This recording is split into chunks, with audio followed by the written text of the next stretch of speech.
Hello friends. आपल्याकडे जर घरात भाजी करण्यासाठी काही अवेलेबल नसेल आणि पाऊस वगैरे भरपूर पडत असेल तर आपण बाहेर जाण्याचा सुद्धा कंटाळा करतो. तर अशा वेळेला सगळ्याच महिला सगळ्यात आधी विचार करतात तो म्हणजे एखादा चण्याच्या पिठाचा पदार्थ किंवा चण्याच्या डाळीपासून होणारा कुठला पदार्थ तयार करता येईल. तर त्यातलाच एक पदार्थ म्हणजे चण्याची डाळ वाटून मस्तपैकी सुका झुणका तयार करता येतो. भाकरीबरोबर अतिशय सुंदर लागतो. त्याबरोबर कांदा ठेचा मिरची असेल तर अजूनच छान. तर हा सुका झुणका कसा करायचा तो मी तुम्हाला आजच्या भागात दाखवणार आहे. तर तुमचं माझ्या चॅनलमध्ये सगळ्यांचं खूप खूप मनापासून स्वागत आहे.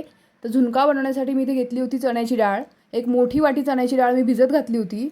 अर्धा पाऊण तास झाला ही डाळ भिजत घातलेली आहे. त्यानंतर मिरच्या घेतलेल्या आहेत. इथे 7-8 मिरच्या घ्यायच्या आहेत. लसणाची मोठी काडी सोलून घेतलेली आहे. तर इथे बघा डाळ भिजलेली आहे. तर अशी भिजलेली डाळ आपण मिक्सरमध्ये वाटून घ्यायची आहे. त्यासाठी आपण काय करणार आहोत, इथे एका चाळणीमध्ये पाणी सगळं ओतून घ्यायचं आहे. त्यातलं चण्याच्या डाळीतलं सगळं पाणी काढून घेतलं, ती निथरून घ्यायची आहे. त्यानंतर आपल्याला इथे मिक्सरचं भांडं घ्यायचं आहे आणि त्याच्यामध्ये छान त्याची बारीक पेस्ट करून घ्यायची आहे. तर चण्याची डाळ वाटून घ्यायची आणि आपल्याला मिरची आणि लसणाची सुद्धा पेस्ट करून घ्यायची आहे. त्यानंतर मी इथे कढई ठेवलेली आहे. तर कढईमध्ये आपण 4 चमचे तेल टाकलेलं आहे. तर झुणका करायचा असेल तर आपल्याला थोडंसं तेल जास्त वापरायला लागतं, त्यामुळे तो मोकळा आणि सुटसुटीत छान होतो. त्यानंतर तेल तापल्यानंतर मी त्याच्यामध्ये 1 चमचाभर राई टाकलेली आहे. राई छान तडतडली की आपल्याला टाकायची आहेत कढीपत्त्याची 5-6 पानं. नंतर मिरची आणि लसणाची जी पेस्ट केली होती ती आपण ह्याच्यामध्ये घालणार आहोत. ती व्यवस्थित छान फ्राय करून घ्यायची आहे तेलामध्ये, मिरचीचा सगळा कच्चेपणा जाईपर्यंत. त्यानंतर 3 मोठे कांदे घेतले होते. ते कांदे छान बारीक चिरून घेतलेले आहेत. ते कांदे चिरलेले आपण ह्याच्यामध्ये घालणार आहोत. तर कांदासुद्धा खूप सुंदर गोल्डन ब्राऊन होईपर्यंत आपल्याला परतवून घ्यायचा आहे. त्यानंतर आपण त्याच्यात घालणार आहोत 1 चमचाभर मीठ.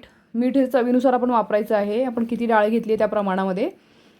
तर कांदा छान गोल्डन ब्राऊन होईपर्यंत मी इथे परतवून घेते आहे. तर हे बघा, त्याच्यानंतर आपण ह्याच्यामध्ये घालणार आहोत 1 चमचाभर हळद. अतिशय सुंदर चवीचा हा झुणका लागतो. फ्रेंड्स, तुम्ही माझ्या चॅनलवर नवीन असाल तर चॅनलला सबस्क्राईब करा. इथे जी आपण डाळ वाटून घेतलेली आहे ती मी इथे मिक्स केलेली आहे. त्यानंतर ह्याला व्यवस्थित आपल्याला चमच्याने हलवून मिक्स करून घ्यायचं आहे. थोडीशी कोथिंबीर घालायची आहे. हे असं सगळा मसाला कांदा त्याच्यामध्ये आपल्याला छान मिक्स करून घ्यायचं आहे. त्यानंतर आपल्याला याच्यामध्ये घालायचं आहे पाणी. डाळ शिजण्यासाठी आपण 1 ग्लास पाणी घातलेलं आहे याच्यामध्ये. आणि आता बारीक गॅस करायचा आहे आणि हे झाकून ठेवायचं आहे आपल्याला. तर 5 मिनिटानंतर झाकण उघडून बघितलेलं आहे. ते बघा, तुम्ही बघू शकता याचा रंग बदललेला आहे, म्हणजे थोडंसं शिजत आलेलं आहे. त्यात थोडीशी कोथिंबीर अजून घातली आहे. त्यानंतर हलवून घ्यायचं आहे आणि परत आपण झाकण ठेवून 2 मिनटं छान वाफवून घ्यायचं आहे. आता हे वाफून तयार झालेलं आहे. तुम्ही बघू शकता किती सुंदर अतिशय सुंदर असा मस्त झुणका तयार झालेला आहे. आपण प्लेटमध्ये काढून घेऊया. त्याच्यावरती घालायचं आहे मस्तपैकी तेल.